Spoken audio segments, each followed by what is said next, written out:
All right, so it's a few minutes after 4, so we're just going to get started with our board meeting.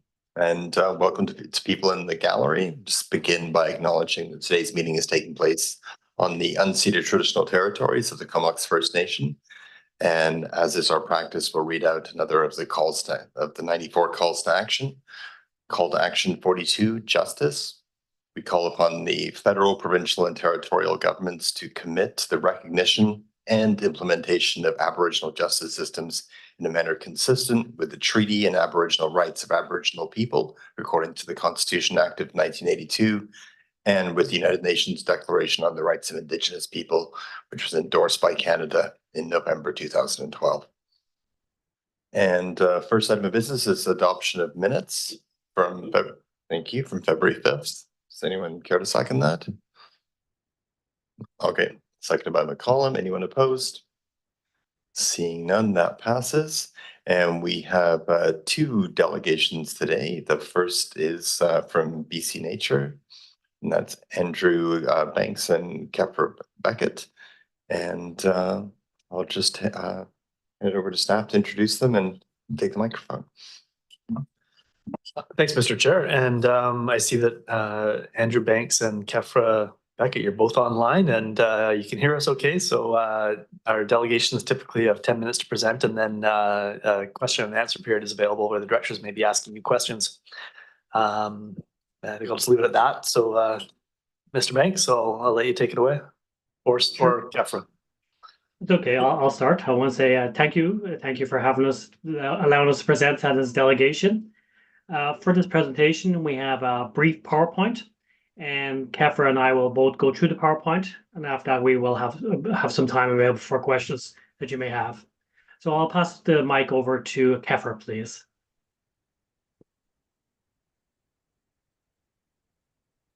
Kefra, okay, great. Can everybody see the slideshow there? Yes, we see your slides and can hear you. Okay, great. Yes, hi, my name is Kefra Beckett, and I am the Conservation Coordinator at BC Nature. And today we will be talking about the Municipal Protected Areas project that we're working on across British Columbia. Andrew, would you like to start with a background of yourself, or should we just get going?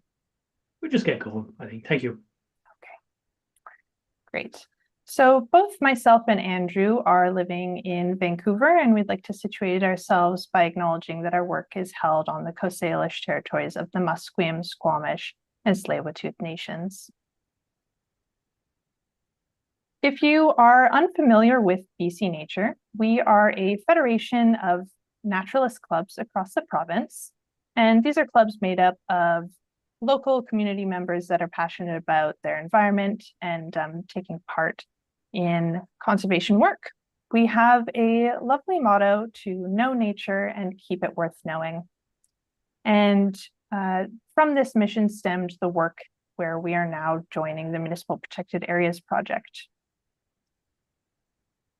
There are a few main focuses of this initiative, the first of which is simply raising awareness of this goal that Canada has recently committed to protect 30% of our land and water by 2030. And part of this awareness is to acknowledge the important role that municipalities and local governments can play in achieving this goal. So I just want to clarify that although the title of our group or our group's project is Municipal Protected Areas, this covers all forms of local government, so regional districts are included within that. We're excited to celebrate the roles of local governments as they are in a unique position by owning and managing much of the remaining natural areas in densely populated spaces and continuously developing areas. Not only that, but much of the population are most familiar with their local natural areas. So we hope that highlighting this work in people's own backyard will facilitate greater awareness and engagement of this project.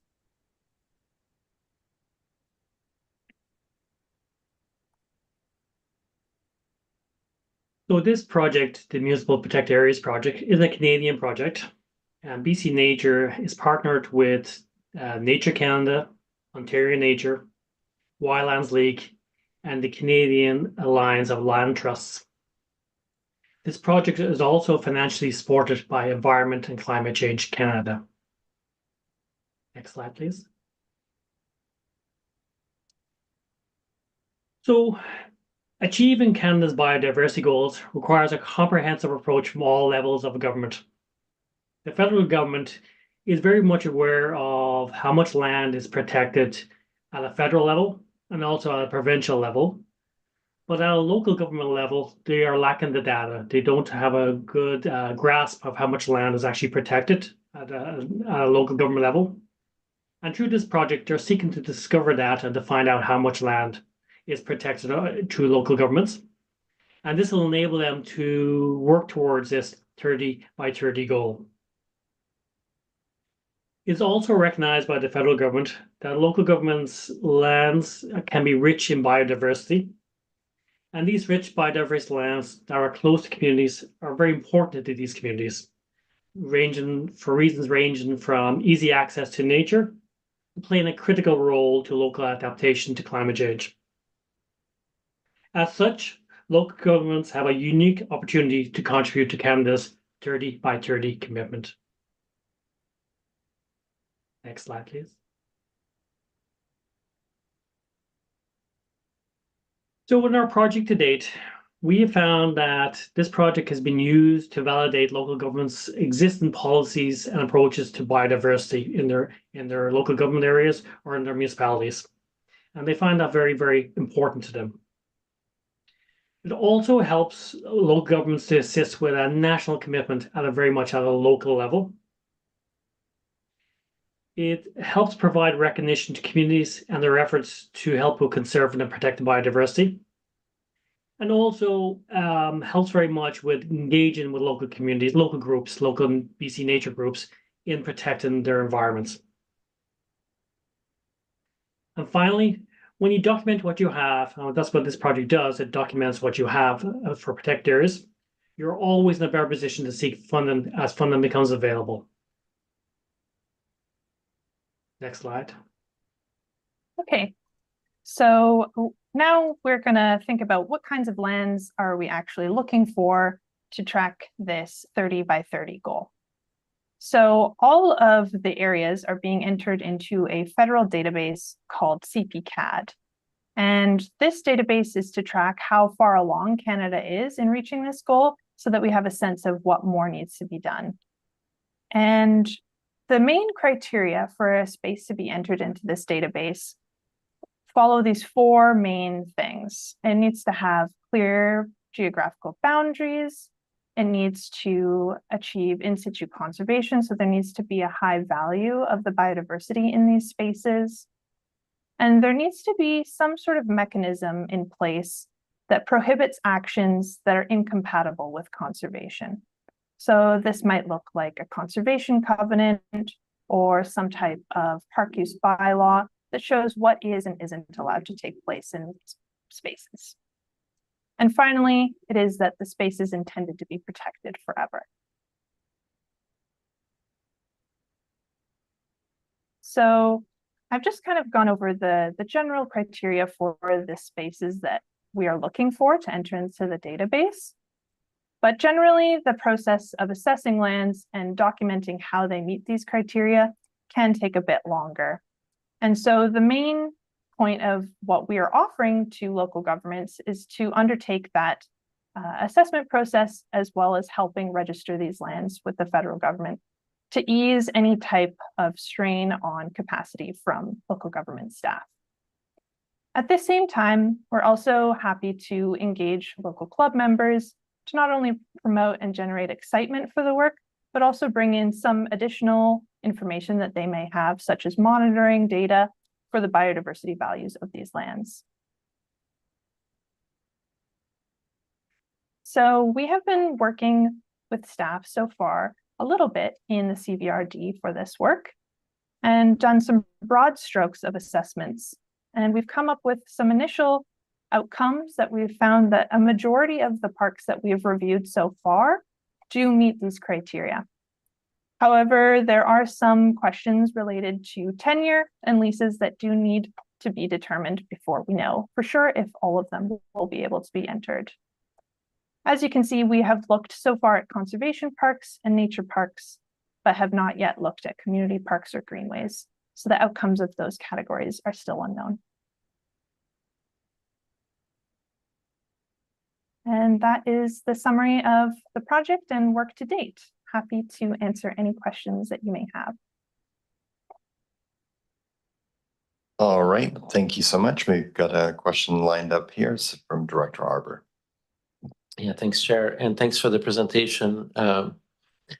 Really nice project. It was nice that this one of your slide at my thesis supervisor at my master's, Ann Dale, with a quote. So I don't know who inserted that, but I appreciated that, and that was totally your voice as well. So, so in terms of this project, when you talk about making the distinction between community parks and greenways and conservation areas, for example, if I look on Hornby and Denman, like would these be considered community parks? Or like when we look at Mount Jeffrey, there were 7 you identified, but I'm just wondering if we've captured everything. I assume we have through staff, but that'd be one question. Yep. And the second question, you did? Okay. Yeah, I could expand on that. So the categories are based off of some park handbook classifications that we've obtained from staff so far. And Mount Jeffrey is definitely on the list, and others included on the islands. Okay, great. Thank you. And if I may, how do you treat forest lands? Because in our regional district, like most regional districts in BC, for example, I could argue that the forestry tenures, TFL 54, TFL 51 in Clearcut Sound could be designated as conservation areas. They've reduced the rate of harvest by 90%, et cetera, et cetera. Those are crown tenures, not designated as parks. In our area, the province has done a terrible job of regulating private forest lands. We have a ton of private forest lands in our area. So my question is, to attain the 30 by 30, if we're going to look at 30% of the regional district area, we can't ignore private forest lands because that's probably 70% of the land base. So have you come up with schemes to assess the degree of conservation management of forested lands? So maybe I can answer that. So our goal through this project is to assess local government lands. Lands that are owned or managed by local governments. With crown lands that are not managed by local governments, it is up to the province to put those lands forward for the 30 by 30 commitment. And just for your information, the BC province have also made that commitment for 30 by 30 as well. And then for the overall area of, say, the Comox Valley Regional District, to determine how much land is suitable for 30 by 30, we would have to do analysis of all the federal lands that are already on the database, analysis of all the lands that are on the provincial database or on the database by the province, and then what's left over by local governments, the local regional government, and the local governments. That analysis hasn't been done yet, per se, but we have started with the regional district lands. And then one more point is that the federal government recognizes that all municipalities cannot, or all local governments can't all necessarily achieve a 30% commitment by 2030. There's a recognition that some municipalities will not have that sort of availability of biodiverse rich lands to do that. So the expectations, rather than achieving the 30 by 30 for every individual municipalities, is more on a global level, on a Canadian level, on a provincial level. So with the private forest lands, the expectation it would be for us, we won't be touching those with this project. That's fair, thanks. And I don't think they would pass your assessment. I'm just trying to see if we were gonna, it's gonna be great when you report back. First of all, is the goal of your presentation to secure commitment to conclude that process with the Comox Valley Regional District? Or you're just presenting to us? Yeah, the goal is to inform the directors of this project so that you guys are aware of what we're doing. And then also when we get to the end, we'll have a finalized report. We'll work with staff on the next steps, whether we report out to you or go elsewhere, do other things. Thanks very much. Great project. All right, well, thanks very much, Andrew and Kepra. I don't see any further lights on, and it's our practice to not make any decisions or actions on the night of the delegation, but appreciate the information you put in front of us, and we'll definitely be considering it at a future meeting. Thanks very much. Thank you. Thanks. Thank you. All right, and we have a second delegation, and that's Music Fest, and that's I see Doug over there. So please approach the podium. You have 10 minutes, and after that, there'll be a bit of Q&A.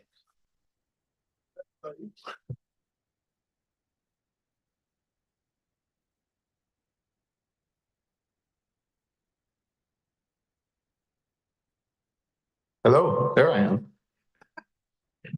Hi, everyone. I'm the Executive Director of Vancouver Island Music Fest, and Kristen Broadhagen is joining me today, and she's our production manager too. Thank you for seeing us today. Music Fest is happening this summer, July 12th to 14th. And just in case you don't know, it's run by a nonprofit organization, which is the Comox Valley Folk Society. We are celebrating being 30 years old this year. We're a community-run festival, and we now have numerous second-generation volunteer crew leaders at the festival, taking over for their parents who have been with us since the very early years of the festival. So that's significant to us because a lot of events like Music Fest that are run by nonprofit, that are community festivals, are struggling.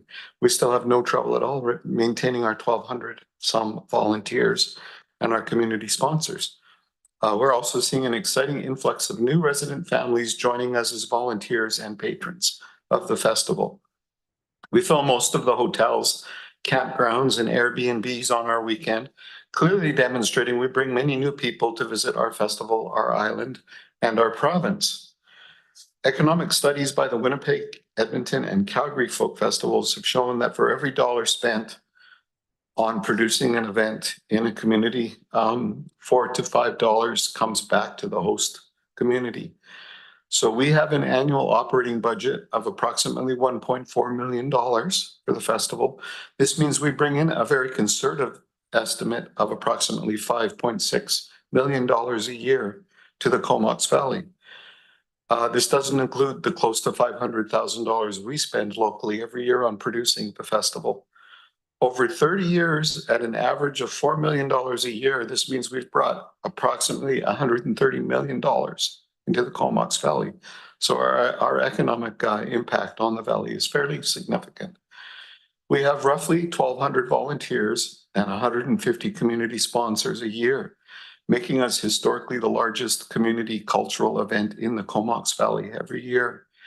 Nearly every cultural tourism campaign for our beautiful valley features pictures from Music Fest when boasting what we have to offer as a community to our visitors. So we are definitely a flagship event for the Comox Valley. Roughly 10,000 people a day attend Vancouver Island Music Fest. That includes all of our performers and our volunteers and our guests as well, and our sponsors. Excuse me. The community benefits to Music Fest are economic, but also contribute significantly to mental health and to community well-being. We are an important multicultural event celebrating excellence in music, locally, provincially, and internationally. Simply put, we bring the world to the Comox Valley.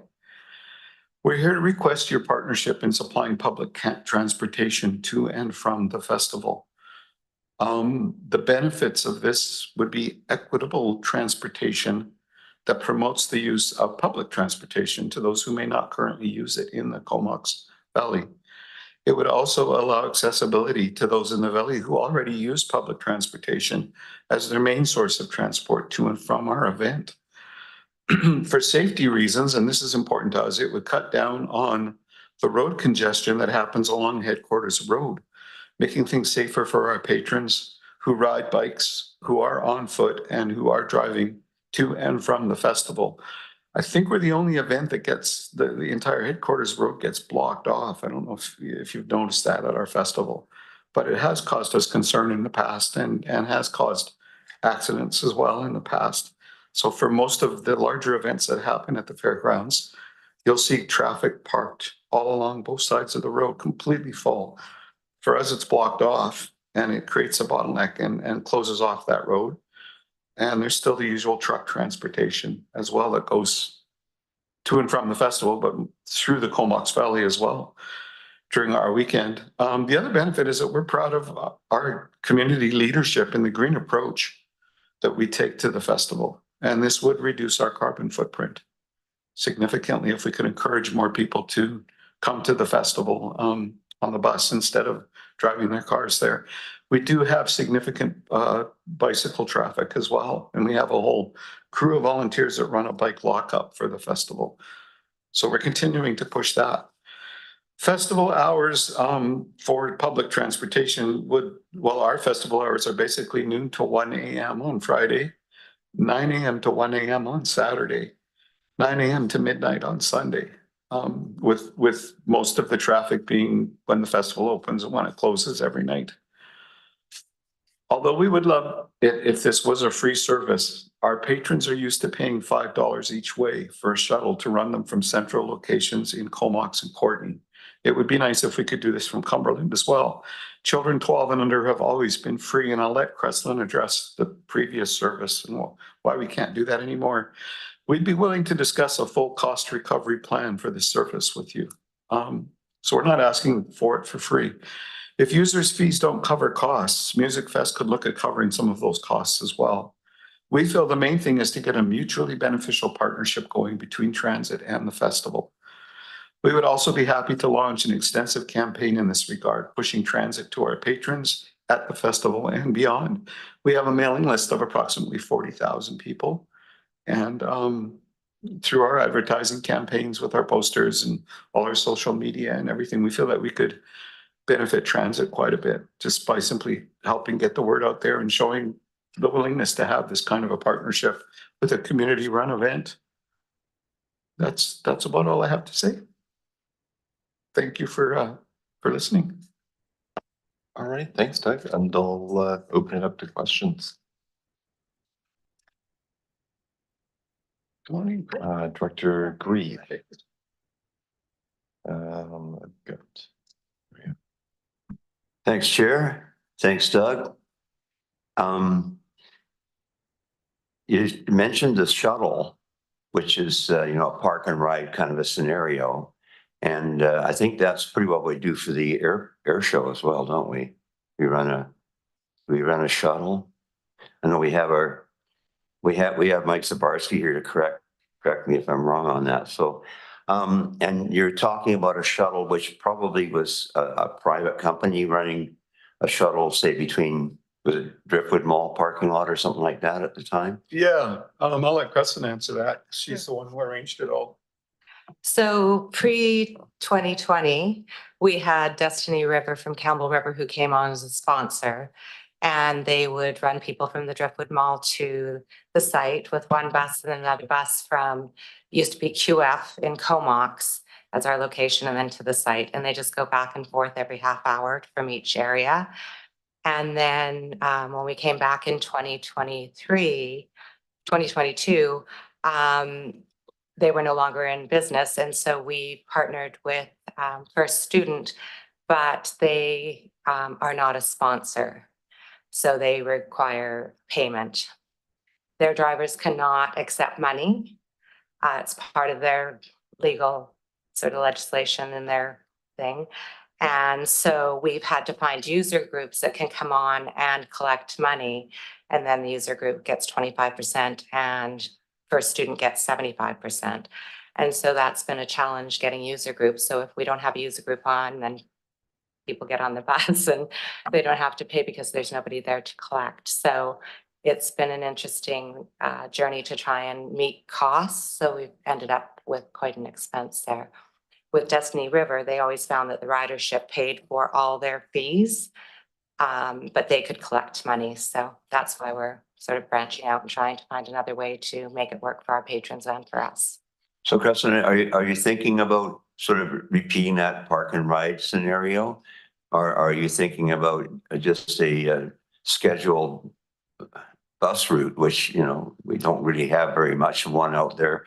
Even the farmer's market, we've had to start trying to incorporate that into the schedule. Yeah, we're looking at, again, the sort of park and ride scenario from the Driftwood Mall to the festival grounds and from the Presbyterian Church or wherever would be good with transit to the festival grounds. So Okay, so we're looking you'd for be that. chartering a bus from transit as opposed to, say, SD71, like, Watson and Ash or whatever.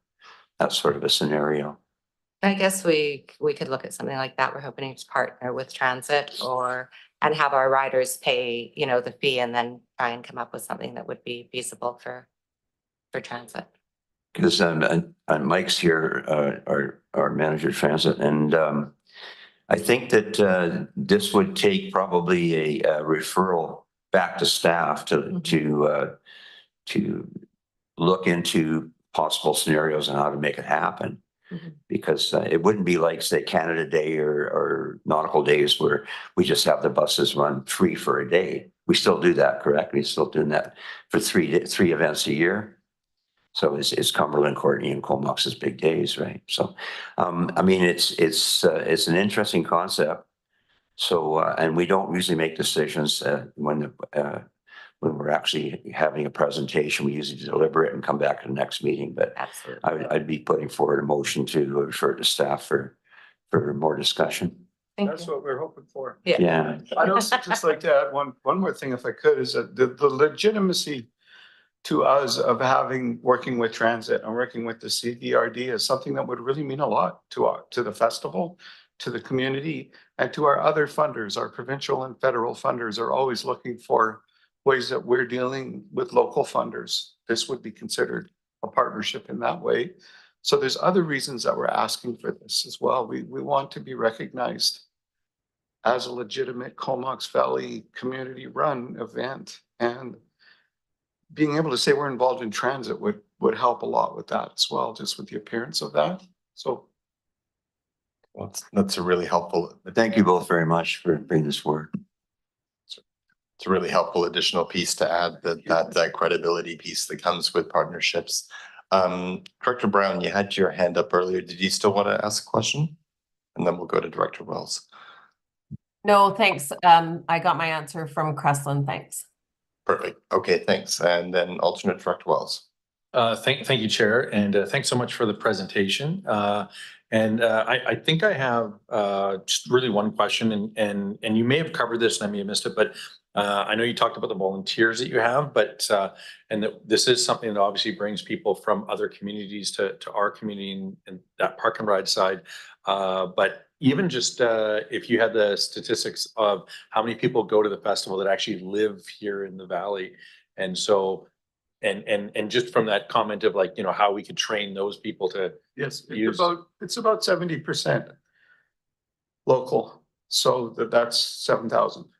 If we look at 10,000 is a sellout, and we get close to that every year. So it's about 70%. And by local, I mean North Island, really. Yeah. Excellent. I appreciate the answer. Thanks again. All right, thanks. And a question from Director Grant. Yeah, thank you. I'm just wondering how many people would ride the shuttle? Is it full all the time? Is it empty all the time? I have no idea. So the buses on Friday, everyone getting to the event are very full. The buses going back aren't always full until the end. Usually around 9 o'clock, you'll start seeing them be full all the way going. During the day, there's few people going back and forth. There's a really high ridership, and I can get those numbers for you. But I don't have them right now. But Yeah, no, that's okay. I'm just trying to figure in my head, if you had a third party collecting the money, how much could they make money, or is it a bit of a donation, or how would that go? When Destiny River was doing it, they were making money. Okay. Since we've been using user groups and they've been sporadic, they're not so much making money. Yeah. So is there one shuttle bus that goes back and forth, or have you got a couple in the fleet? So there's usually two buses, one that goes just from Driftwood Mall to the site and back, and one that goes from Comox to the site and back to Comox. I'm betting the flower man would love to drive one of those buses. Just guessing. Yeah, he'd be on it. Yeah, anyway, I think Edwin's right. We need to get Mike to give us some ideas on how we could make this work, but It's also, I'd be in favor of it.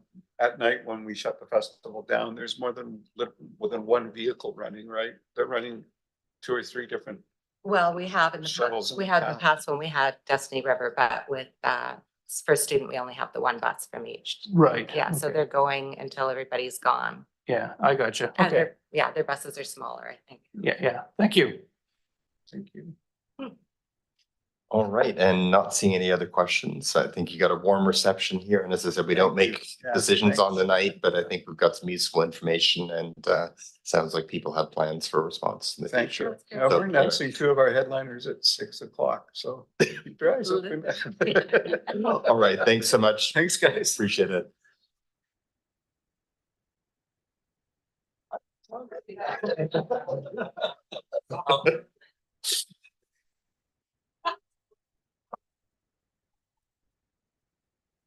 All right, and that's a tough act to follow, but the person following it will be Lucy as we start off on reports. Just a verbal update on the 2024 to 2028 financial plan. Thanks, Mr. Chair. Yeah, Lucy Witchark, our Chief Financial Officer, will be able to provide that verbal update here as the financial planning process winds its way through towards the end of March. Lucy. Thank you. So good afternoon or almost good evening, directors. Through the CAO to the chair and directors, we're progressing quite well through our budget process, and we are almost there at the end. So just have a real quick update for you today. We had scheduled this this update in our process. This was a way to make this board aware of any significant shifts that were any significant shifts that came from any changes made to that proposed budget as we presented to you. So included in your agenda today, you do have all the minutes from all the respective meetings. I have a few comments to make, but I will note here at this point that there are no significant changes that have been made to the proposed. The vast majority of service budgets were presented and deliberated during those dedicated meetings over the 5th, 6th, and the 7th. In the week that followed that, on the 13th, the remaining committee commissions with the delegated budget authority met during their set of 4 dedicated meetings. A couple of points coming from those budget deliberation meetings. I just have a note about significant services for CBRD. The water supply and sewage treatment budgets were received very well. I do think that the pre-budget preparation work that was done in 2023 helped gain a real great comprehensive understanding of these critical services needs and challenges. We had water rate reviews that were conducted and the future rate structure had been discussed with committees in advance. And then from a sewage treatment perspective, the extensive work done on the conveyance project, that awareness at the commission table and endorsement at major milestones for this project helped with budget deliberation. The funds needed and the implications to our municipal partners was clear all along the way. Coming from the Recreation Commission table, an item that needed to be addressed was the new artificial turf project. The commission resolved to amend the proposed budget by removing the 2024 proposed new artificial turf project. The commission inquired about and will receive the decarbonization strategy when it is completed, and staff expect that to be returned to the commission in the month of May. The proposed budget continues to include tax requisitions planned to the current max levy, and these funds will be transferred to the reserve for this service with the intent for the funds to be used for the turf project potentially to the future. And then just moving on in the budget process steps for this week of February, the meetings from yesterday and today was that opportunity to deal with any of the follow-up items that came from budget deliberations. And we had 2 items that were brought forward to the EASC. And these were handled there yesterday, and those additional services were endorsed. So in summary, all CBRD service budgets have been addressed. As I mentioned, no major shifts to make the board aware of. And right now, staff are currently updating the proposed budget with various amendments that were made along the way to proposed, dealing with some small scale changes or corrections that are required, finalizing our carry forward projects and prior year surplus items, and also just doing that necessary analysis work to come back to this table on the 12th with refreshed tax requisition needs and implications to households. On March 12th, we will bring forward that recommended budget and those related bylaws. And if the board is satisfied with recommended bylaws, you can adopt those bylaws at that time. And otherwise, if there's any further changes or information, we can come back on March 12th with changes. And just a final note on public engagement, staff is pleased with the improved interest. The financial planning engaged site has 6 followers. I know that's not very many, but it's pretty exciting. We did receive 2 questions and 7 pieces of feedback. 2 additional pieces of feedback were received since the last time I gave an update. So there was an additional 2 other citizens that posted out there. And so we can address any questions that you would like. Otherwise, we will see you back here on March 12th. Great, thanks, Lucy. Any questions? Okay, very satisfied looking board here. And Vicky, any questions from you? You're good? Okay, perfect. All right, thanks very much, Lucy. That didn't have a receipt motion, actually. Yep. But the next one does, so you can jump on that. Okay, look at these. Don't even know what it is. Yeah, but Comox Valley Rec Commission minutes from January 23rd. It's been moved and seconded. Any questions on that? Any, okay. Any opposed? Seeing none, that passes. And the next one, which is the elected officials forum from January 25th. Moved and seconded. Any opposed? Sorry, any questions? Any opposed? Seeing none, that passes unanimously. And Black Creek Oyster Bay Services Committee from February 6th. And that's being moved. Was it seconded?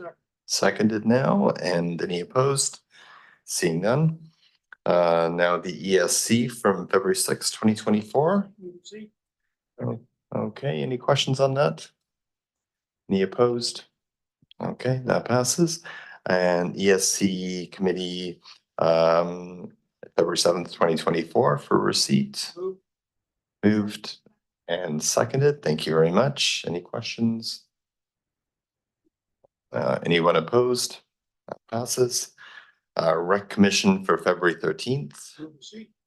Moved and seconded. Thank you. And any questions? Any opposed? Water committee, February 13th, 2024. Okay, moved and seconded. Thank you. Questions? Seeing none. Any opposed? Okay, and we continue now with Regional Parks and Trails Committee, February 13th, 2024. Someone's gonna break it up. These guys are just doing all the heavy lifting here. Any questions? Any opposed? Okay, and Sewage Commission minutes, February 13th. Okay, all right, and any questions? Any opposed? And that passes. And now we're to the ESC for February 26th. And so there's a recommendation there if anyone cares to. Thank you. That's the vote of the areas, and this is approving minimum side yard setbacks. Any questions? All those in favor? Just to switch it up. Great. And thank you. Recommend. This is application made regarding building a floodplain and involves the registering of a section 219 covenant for safe use. I think that was moved and seconded while I was talking, which is good. And any questions? Anyone opposed? And that passes. Recommendation 3 is the engineer's prescription for the siting of a proposed single detached dwelling and carriage house, also in the floodplain, also with the 219 covenant, moved and seconded.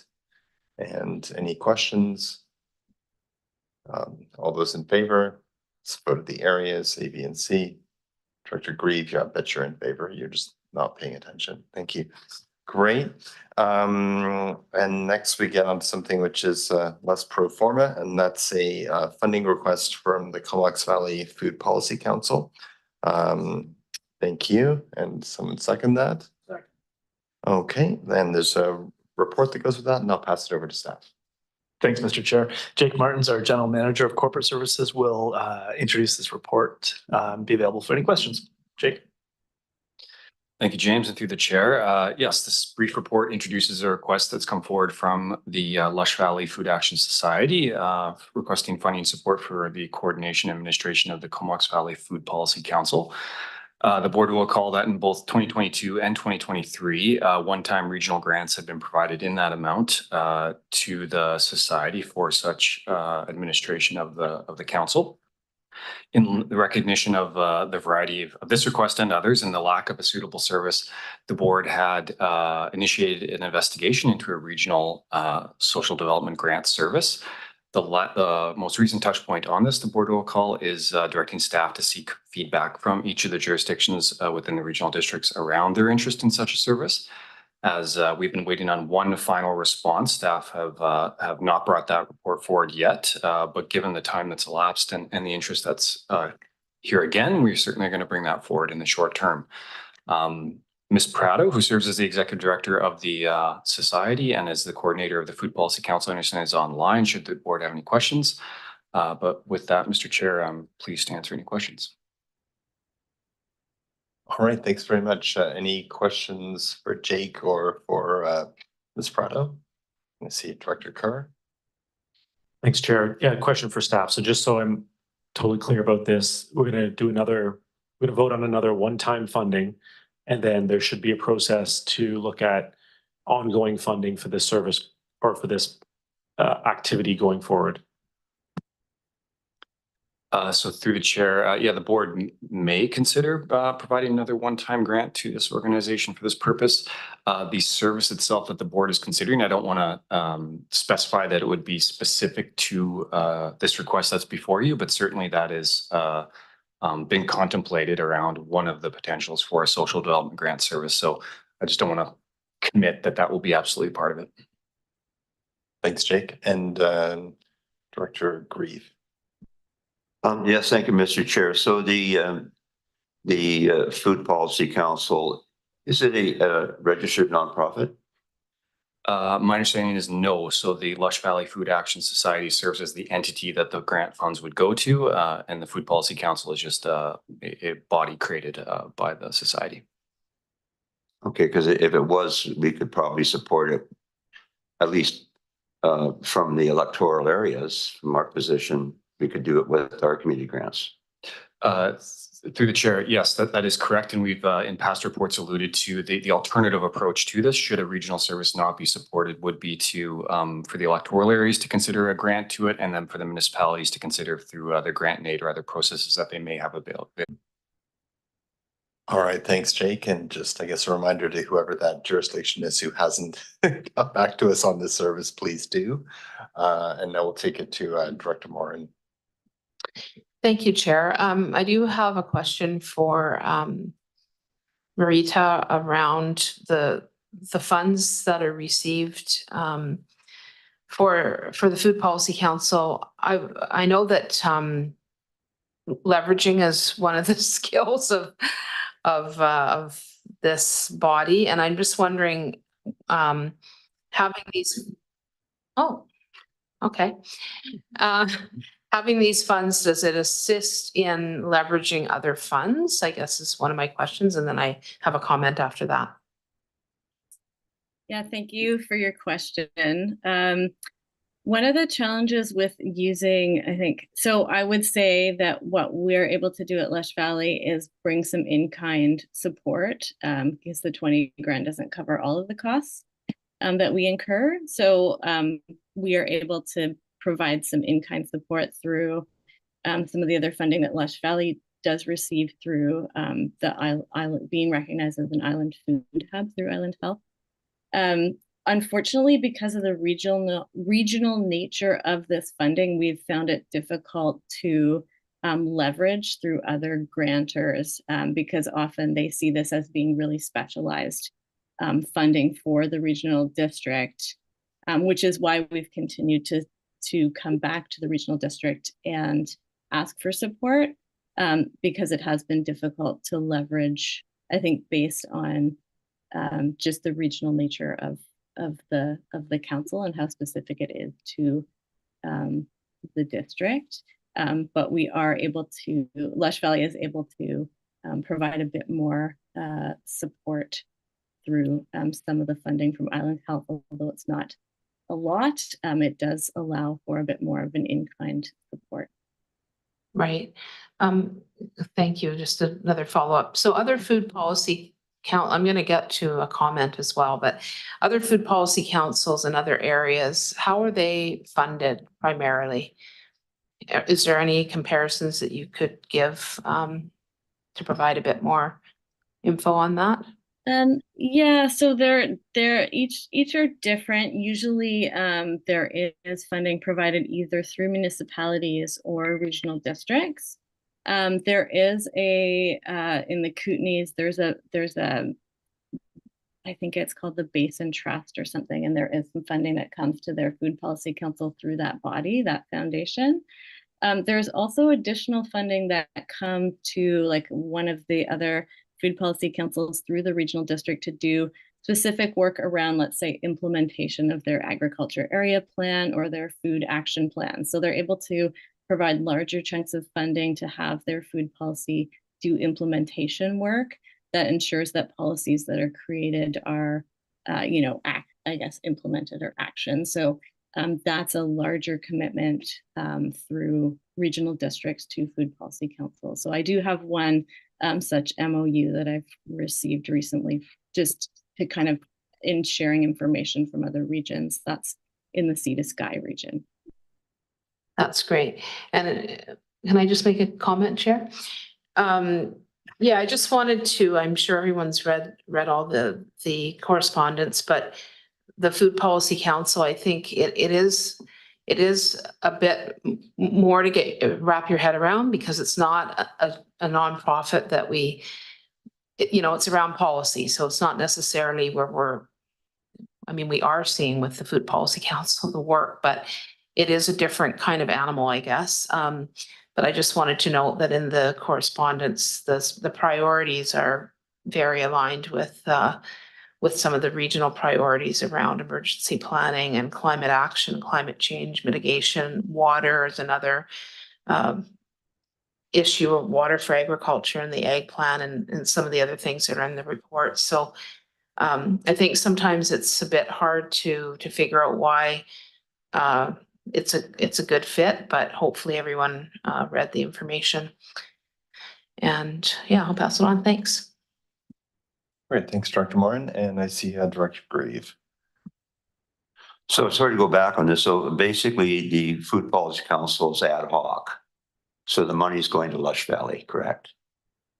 So it's really a request from Lush Valley to help support this ad hoc council.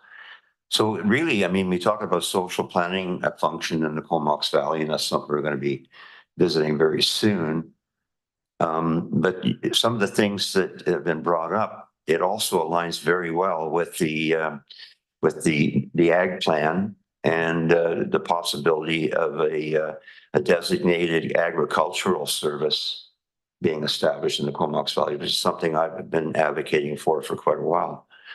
So it seems to me that because we're in this never land right now, that perhaps the best thing is to look for a one-off to fund Lush Valley and help them facilitate for one more year. All right, thanks, Director Grieve. And we'll go online to Director Brown and then to Director McCollum in the room. Thanks so much, Chair. And thanks, Marita, for being here. You mentioned that Lush is able to offer in-kind support. So it would be valuable to understand the full scope of need for funding for the Policy Council.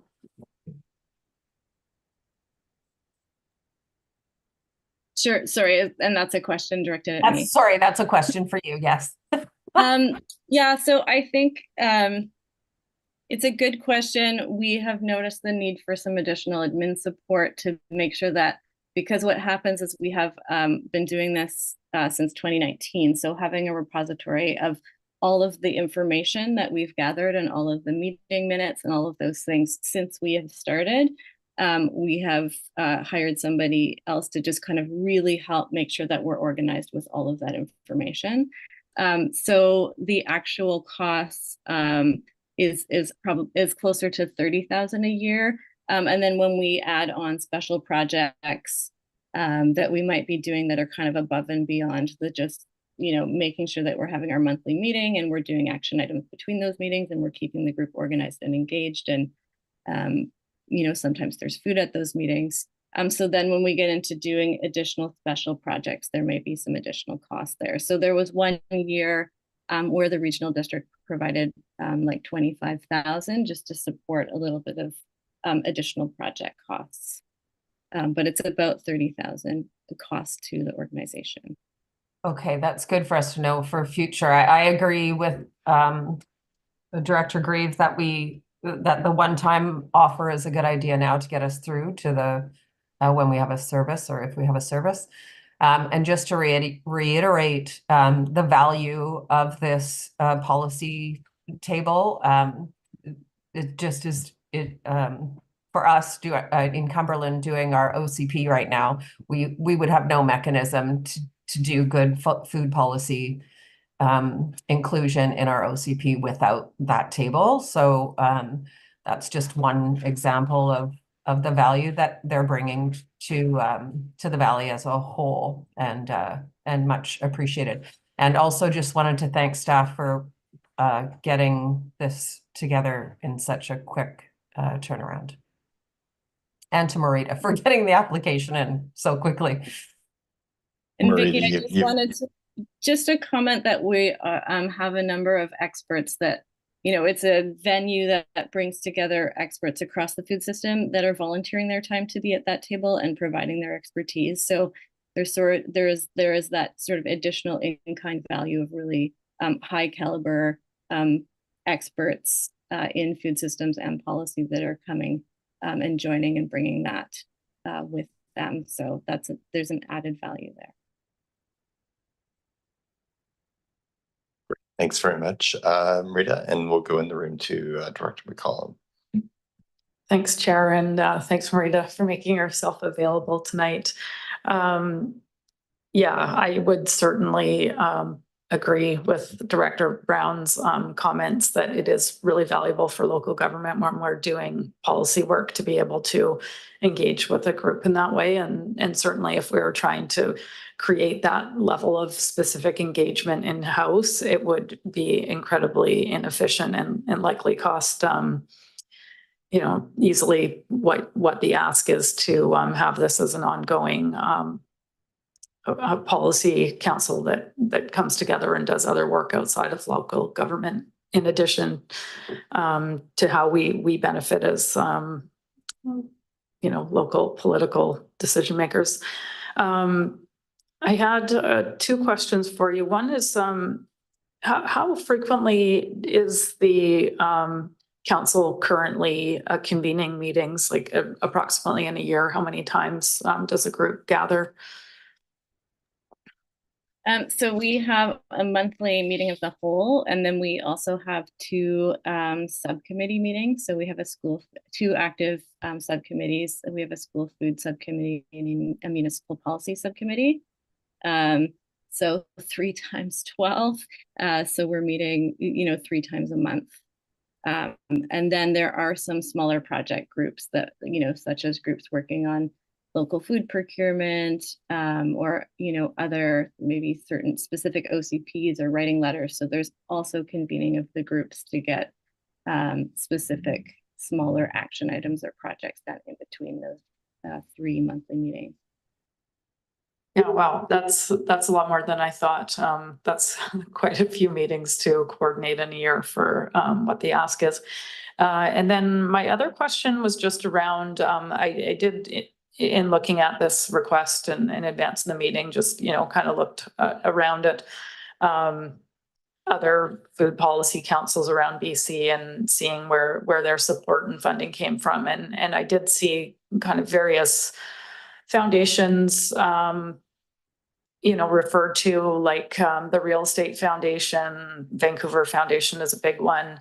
I'm thinking, of course, of the Comox Valley Community Foundation as well, and just wondering if funding has been sought from any of those groups, and if not, is that kind of tied into the piece that you were talking about earlier? And also whether or not provincial and federal grants are just out of the question because of Lush Valley being kind of the holder of this. Just if you could expand on that. Yeah, sure. So in terms of the Real Estate Foundation, we have applied to see if we could support the council. But again, I think it was, they would like to see, they've started to focus, I think, a little bit more on projects that actually are looking at changing the land, or like moving land into either production or restoration, or that it's, you know, very educational in nature. And so we haven't had luck with the Real Estate Foundation. In terms of the Vancouver Foundation, they're also changing some of their granting principles in the last while. So we've in the last year, we've haven't been as eligible for some of their grants. The Community Foundation, we really need, we apply to support usually like our Good Food Box or food access programs.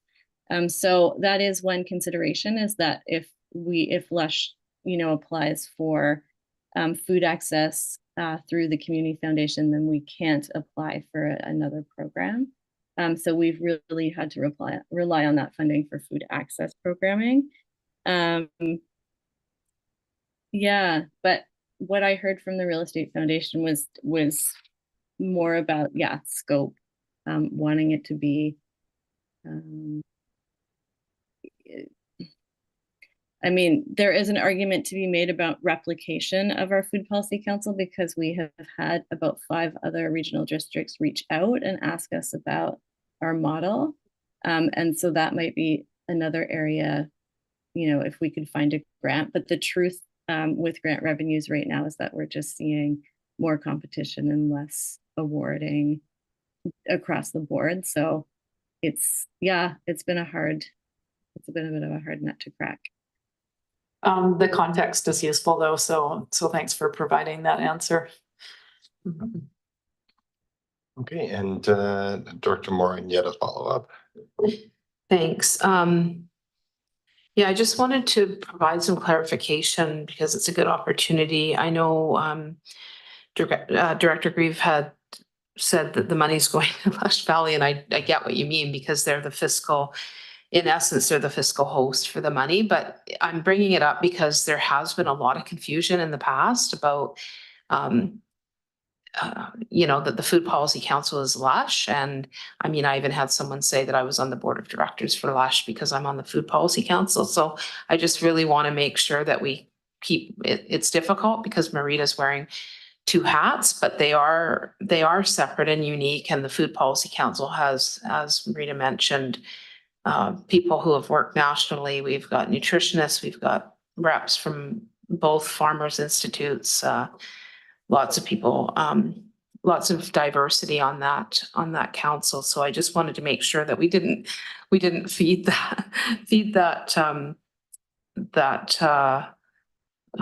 narrative that was going around in the past. They are separate and unique. And just in terms of the other thing, Councillor McCollum brought up the meetings, and I also wanted to mention that the Food Policy Council does a very robust strategic planning, it's actually definitely one of the, not that I'm complaining, I love it, but I think it is a very active working committee where we have quite a few meetings, and they do feed us sometimes to keep us going, and pretty in-depth strategic planning and in-depth policy work. So just putting that out there. Thanks. Great. I think it's been a really good discussion. So we're still on receipt at this point. So I'll just ask anyone opposed to receipt. And there is a recommendation in the staff report. I'll move the recommendation. There's a lineup of people wanting to move this one. So it's moved and seconded. Dr. Reed, did you want to say anything further, or just you were? No, I don't want to get. It's not. Further to what Wendy was saying, though, it's the same set of books. So the money's going to Lush Valley. I know it's an initiative, different initiative, but it's the same. It's the same organization, except this is a subcommittee of it. So I'm in favor of it, but I think when it comes down to establishing a social planning service or an agricultural service, we'll have to somehow differentiate between the two. Thank you. Okay, so motion's on the table. I don't see any lights on, so anyone opposed? And that passes unanimously. So we'll move on to the next item, which is the strat planning update. Anna, thank you, and moved and seconded, and I'll pass it over to our CAO. Thank you, Mr. Chair, and just a quick verbal update on the staff report. So the directors are aware that through the course of term of office, there are sessions held annually to consider strategic planning. 2-day session was held in June of last year, and several outcomes resulted from that, including a 5th strategic driver around accessibility, confirmation of the 8 core services that you considered that have actually been the foundation for the financial planning process this year, which I think has been quite instrumental in organizing the presentation of that material.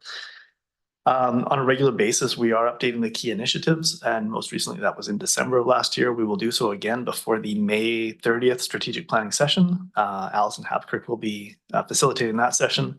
The goal of that session, as described in this report, is really to build on the clear direction provided by the board in June of last year, and the topics that will be considered at that strategic planning session in May will focus around the strategic housing initiatives project. Whether those results are final or interim, that will be a big focus of the session,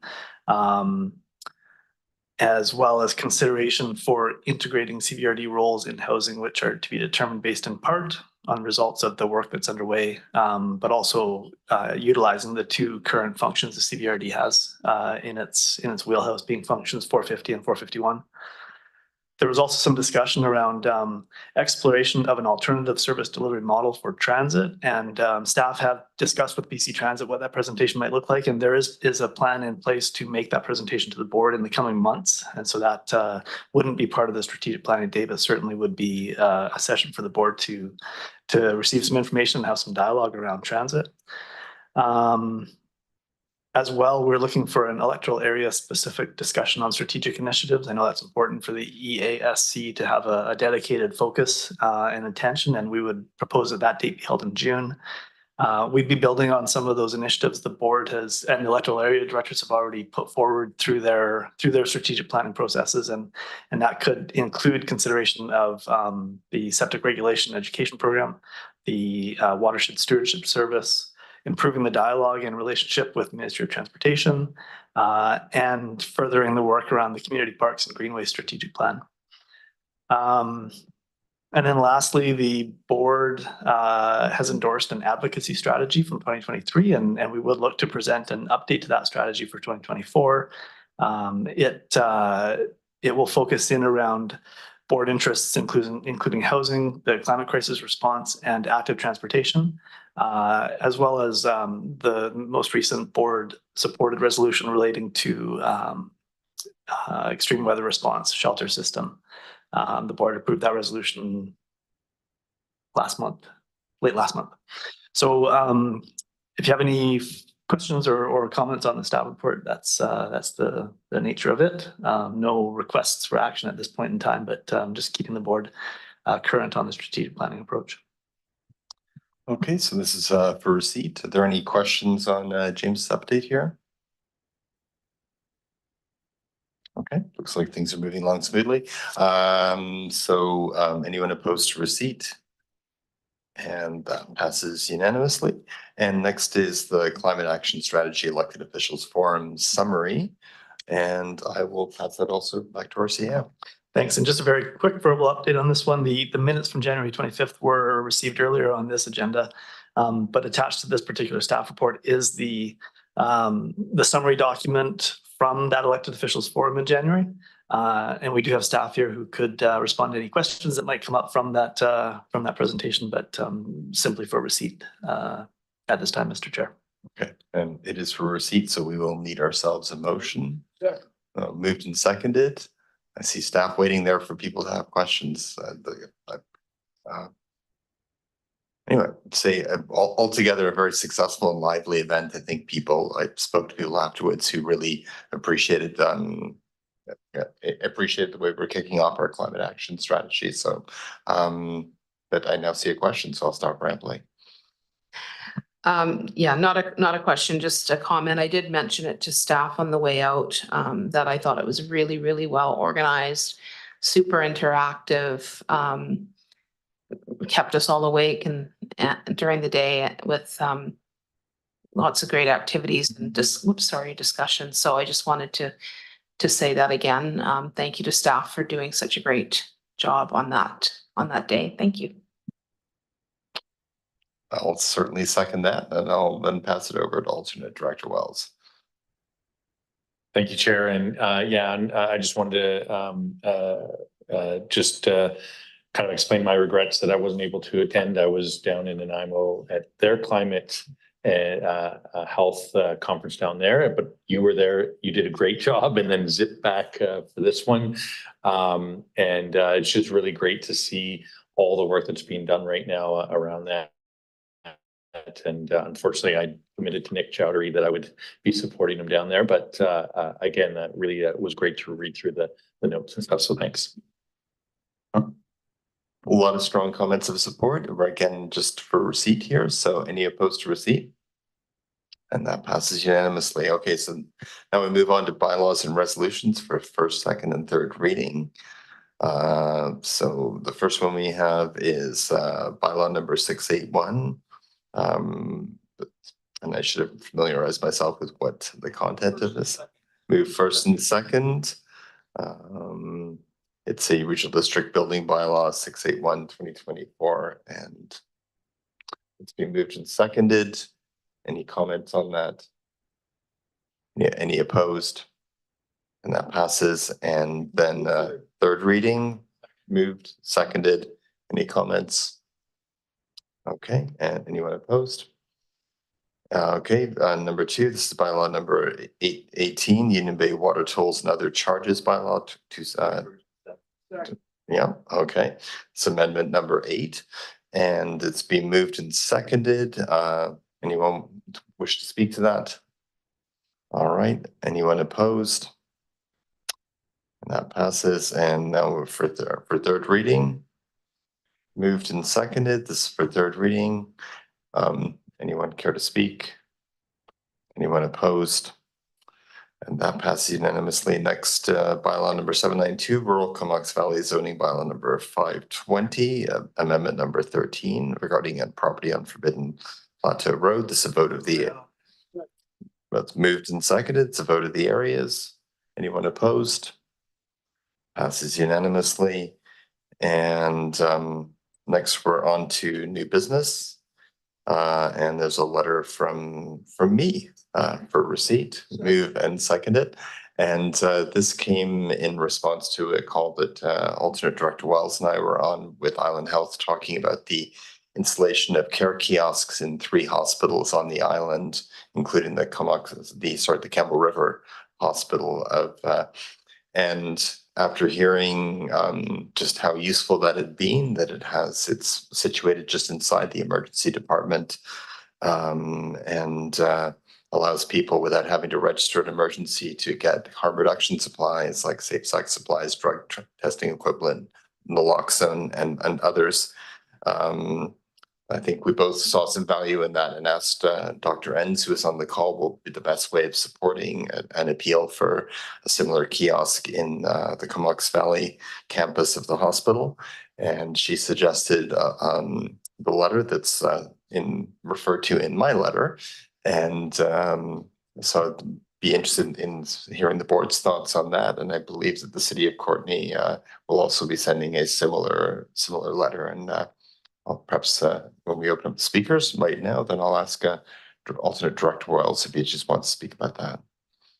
Yeah, I'll be as brief as I can, obviously in support of it. And, my expectation, we'll bring it forward at the city as well. And, but really it was for those that weren't at that meeting, just the impact that it had, the amount of usage it had had some impressive numbers, which I don't have in front of me, but it was really well received. And so again, it was one of those things of what can we do to make it happen here? So thank you very much, Chair, for bringing it forward.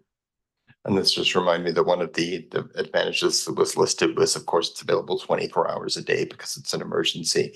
And it also has information about seeking treatment. So there's a whole bunch of different ways that it can help people who need something, and it removes that burden. And if it is from emergency staff having to respond in that way, it just allows people to get the things they need efficiently and comfortably.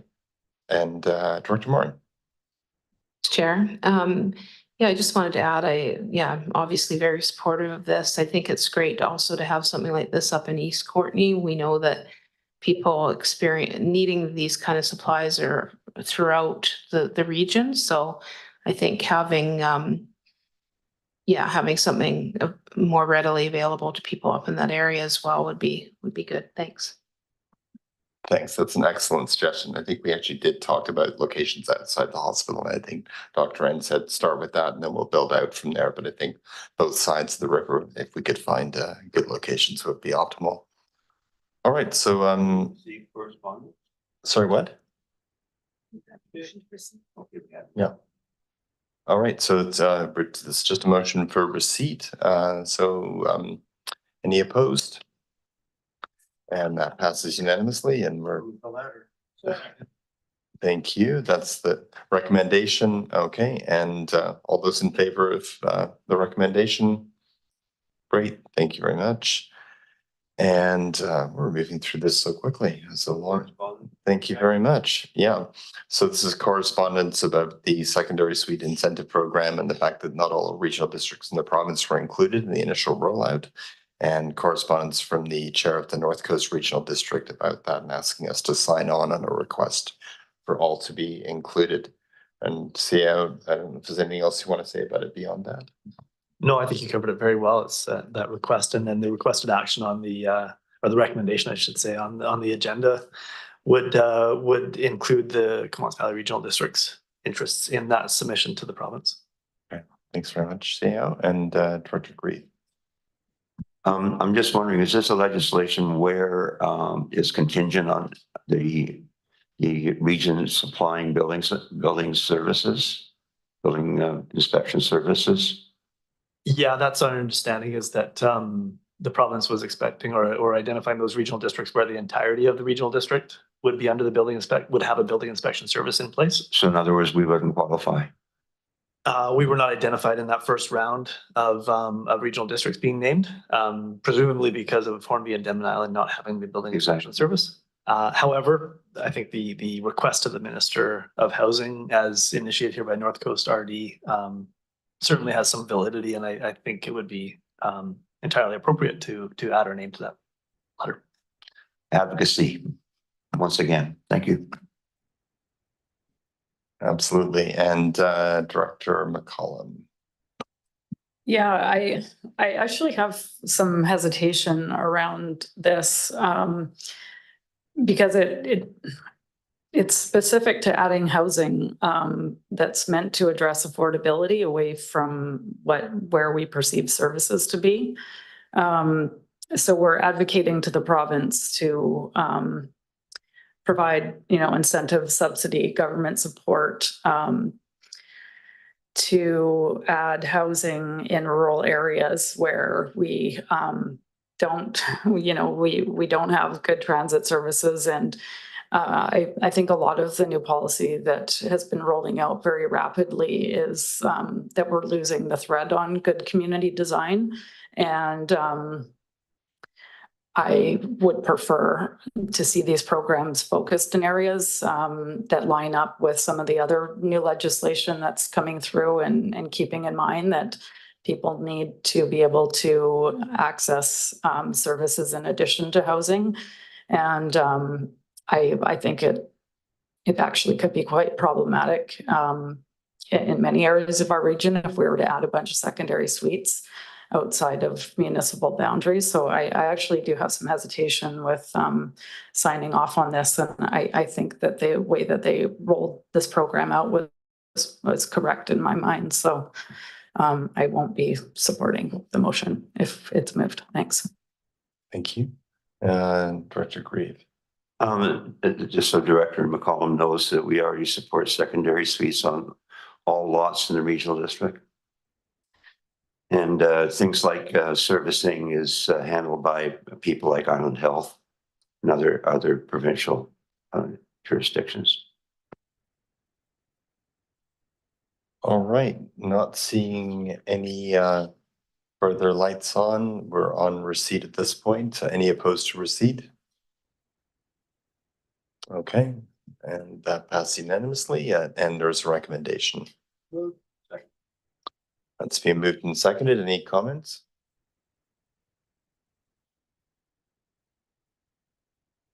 Dr. Martin? Thanks, Chair. I just wondered if staff had any kind of a response to Director McCollum's concern around, like, in terms of the regional growth or anything, strategy or anything that they could speak to around this. And yeah, just curious if staff have any comments. I think as Director Grieve noted, certainly the CVRD does have zoning in place that allows for secondary suites in the rural areas. And I think I would just add that this is one program or one aspect of a very multifaceted approach to increase housing in the province. And other requirements around density and support in those rural areas will still have to come to play. I don't imagine that expanding this program to the rural areas of the Comox Valley Regional District would go counter to what the province's initial intent was, particularly because the rural areas, with the exception of Denman and Hornby, have building inspection in place. Alana, I know you're close to this file as well, so if there's more you want to add, please do jump in. Alana Mullally will jump in.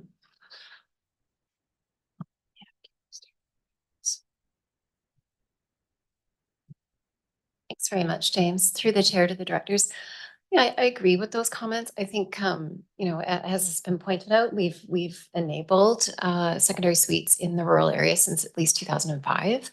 And this is really important to stocking our secondary rental market, which our rental residents absolutely depend on. We don't have a primary rental market that is robust enough to handle the rental needs. So it is significant. In terms of whether these are being built, we have excellent take up in our rural areas on the construction of secondary units. Folks identify these as important both for affordability as well as aging in place, particularly around that issue about what does it mean to look like, what does it mean to age in a rural area? When you don't want to leave the rural area, you might want to stay on that property. So I was happy to see this letter, and yeah, I appreciate the comments. Wholly consistent in my view with the provincial legislation, which now requires rural areas to provide opportunity for second unit on every single parcel. Thank you. Thanks, Lena. And Director McCollum. Oh, sorry, Director Arbor first. Yeah, thanks. My concern, I have no concern. I think it's just weird that, well, it's not weird. I can understand that they're trying to encourage jurisdictions like Hornby and Denman to introduce building permits. There's not a lot of jurisdictions left in the province that don't have a building inspection service.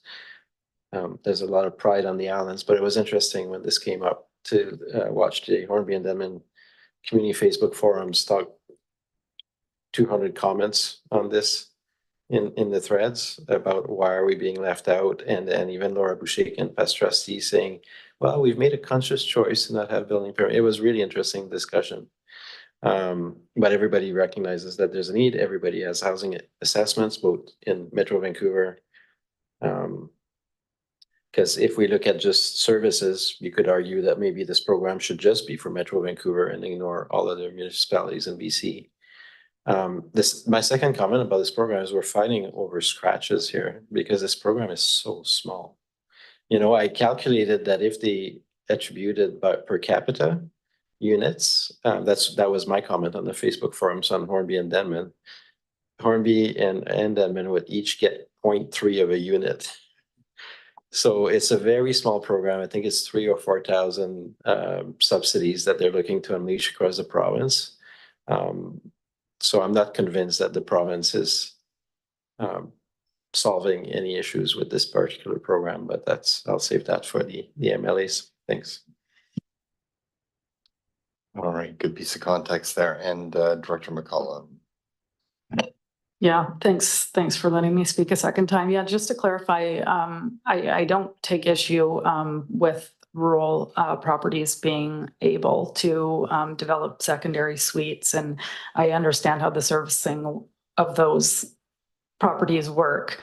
My comment is around using government incentives to encourage further development that relies on car dependency, which is the case for not all, but the majority of properties that are away from municipal boundaries. It's harder to provide transit services. It's further away from recreation, medical, businesses, you know, you name it. And I mean, that's basically how planning works. So it's not that I love the idea that families can build a carriage house and provide an option for a family member to age in place. It's the incentivizing that type of development over doing development closer to services that I am less enthusiastic about. Thanks. Thank you. And Director Grieve. Thank you very much for that comment, because I'm so heartened to hear that the municipalities are going to support better transit in rural areas.